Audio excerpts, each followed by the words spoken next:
France, fille aînée de l'église, qu'as-tu fait de ton baptême? J'étais très contente de pouvoir faire le mur, d'obéir à Dieu plutôt qu'à César. J'étais un détecteur et même une organisatrice de messes clandestines. Eh ouais les gars, mais attendez, à l'époque du Christ, il y a 2000 ans, il y avait la lèpre. Mais enfin, il faut se réveiller. La lèpre, c'est autrement plus dangereux qu'une grosse grippe, quoi. Ok? C'est un acte de foi. Quand il envoie ses apôtres, Jésus il touche les lépreux, Jésus il va, il se mélange. Ça passe par l'incarnation. L'amour de Dieu passe par l'incarnation. C'est horrible ce qui nous arrive. C'est abominable en vrai. Donc oui, c'est une des armes d'oser rencontrer des gens, d'oser, je ne dis pas de prendre des risques, machin. Et puis vous savez, les gens fragiles au niveau de la santé, le moindre truc, ma maman elle est âgée, quand elle attrape un rhume, ça se transforme en pneumonie. Quand il y a une gastro, ça peut être la mort. Eux, les pauvres, ça sera toujours d'actualité, le moindre truc, le moindre virus, le moindre microbe, c'est très dangereux pour les gens qui ont des problèmes de défense immunitaire. Mais il ne faut pas être dans cette panique, quoi. Juste, il y a 2000 ans, d'accord? Qu'est-ce qu'aurait fait Jésus, le Messie? Qu'est-ce qu'auraient fait les apôtres? Qu'est-ce qu'aurait fait le premier pape, Saint-Pierre? Hein, si on leur avait dit distance, interdiction d'Eucharistie, de sacrement.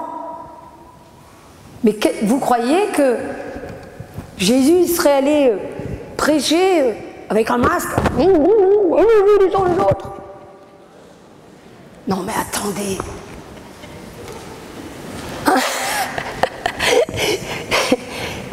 Ouais, France, fille aînée de l'église, qu'as-tu fait de ton baptême? Cette question, on doit se la poser à tous, parce qu'on est tous baptisés. Hein?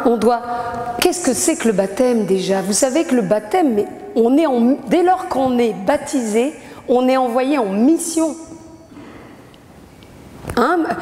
Père, quand vous baptisez, vous dites que tu es fille et fils de roi, que tu es prêtre, roi et prophète. Hein? C'est ça. Vous vous rendez compte le programme? Nous tous qui sommes baptisés, prêtres, rois et prophètes. On oublie. Tu sais, on a un rapport avec notre baptême, genre ok, c'est fait, c'est acté, machin, voilà. Après le pass sanitaire, j'ai le pass sanitaire, je suis le premier de la classe, super. Il y a le baptême, c'est le pass salutaire. Genre, yes, c'est ça. Non mais, c'est vrai quoi, ça me vient, mais c'est ça. Et comme si on était baptisé, c'est bonnard, on va être sauvé quoi. Oui, par notre baptême.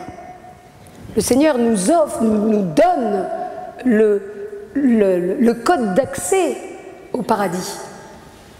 Mais à nous de rendre notre baptême vivant. Roi, prêtre et prophète. Mais comme Dieu veut, hein. Vous savez, c'est pas la peine de faire des livres, des films, des témoignages, des sauts à la perche, de sortir soi-disant du lot pour avoir une mission. On a tous une mission, qui que nous soyons. Demandez au Seigneur, qu'est-ce qu'il attend de vous? Quelle est votre mission? Hein? Il y en a qui se disent, mais à quoi elle sert ma vie?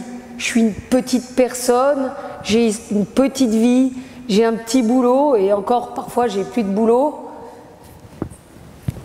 À quoi je sers? Mais mon frère, tu sers à tout. Comme a dit le curé ce matin à la messe, chaque vie, chaque personne est sacrée. On est tous le fils et la fille préférée du bon Dieu. Et justement, par rapport au baptême, quand il y a des parents qui disent mes enfants, je veux pas les baptiser, ils choisiront quand ils seront grands. Il y en a beaucoup qui disent ça. Mais penses-tu, d'abord grand, t'as autre chose à faire que d'un coup, enfin je sais pas moi, quand tu te vois le bout du nez, quand t'es ado, t'as envie d'aller draguer, de faire la fête, enfin c'est normal quoi. Et en plus, justement, si ces mêmes parents voyaient leurs gamins rentrer dans une voiture piégée, tout de suite ils diraient à leurs gamins, mais ne rentre pas dans cette voiture parce que tu vas mourir, il va t'arriver du mal. Mais c'est que ceux qui disent mes enfants choisiront librement de se faire baptiser ou pas quand ils seront grands, c'est que les pauvres, ils n'ont pas la foi. Parce que sinon, ils se diraient, mon Dieu, mais baptisons-les d'urgence. Ce fameux baptême qui est le code d'accès au paradis par la croix du Christ. Sans Jésus, personne ne mérite Dieu, il n'y a que Dieu qui mérite Dieu. Sans la croix du Christ, il n'y a pas de salut. Et pour nos frères et sœurs d'autres religions, prions pour la communion des saints. Parce que le Seigneur s'est offert pour la multitude. Laissons-le s'arranger avec sa miséricorde. Okay ? Mais nous, par contre, on doit être là comme des psychopathes, annoncer que Christ est le Sauveur, que c'est le Messie, et annoncer l'urgence du baptême et de la conversion.